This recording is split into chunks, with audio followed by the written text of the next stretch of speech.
The air was heavy and hot, filled with the smells of sweat and liquor, of red wine and heavy breath, of lust. With his eyes closed and his head tilted back, Dio could imagine himself at one of his glorious festivals. The heedless bacchanals of the old times, in the old country. The air was the same, as were the sensations. Hands all over his body, desirous fingers pressing into his flesh and playing with his sweat-soaked hair. He felt the bodies of men and women alike gravitate around him as though he were the sun, the center of the known universe, and they were merely adoring planets, obediently orbiting in the dark. The music was different now.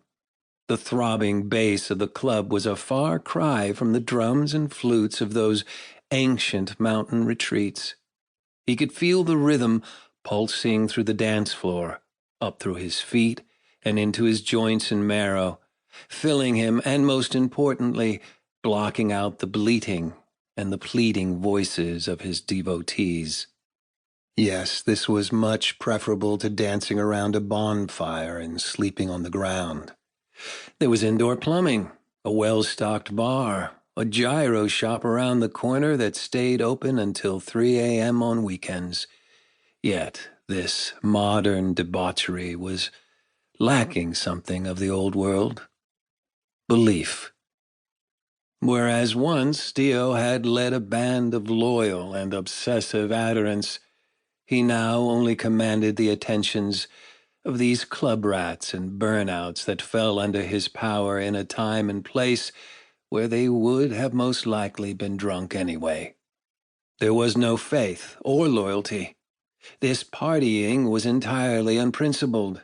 Night after night, Dio hit the clubs and waded into the sea of 20-somethings like a magnet, attracting those with the biggest and emptiest voids, drawing them to him, only to toss them away when the lights came back on and the DJ announced, "You don't have to go home, but you can't stay here."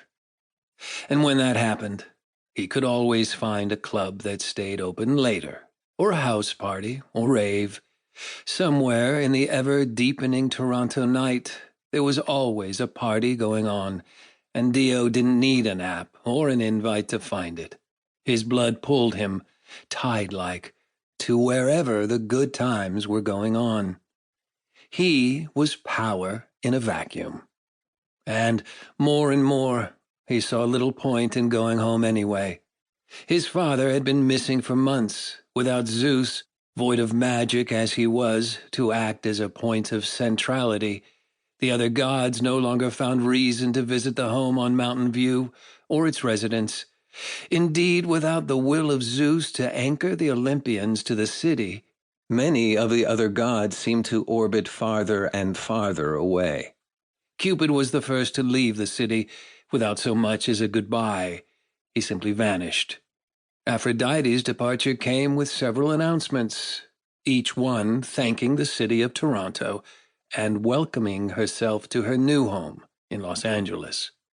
Apollo had become despondent and moped around the house all day and night, plucking out increasingly angsty tunes on his ever-present Strat, drinking craft beer by the barrel and kicking over furniture.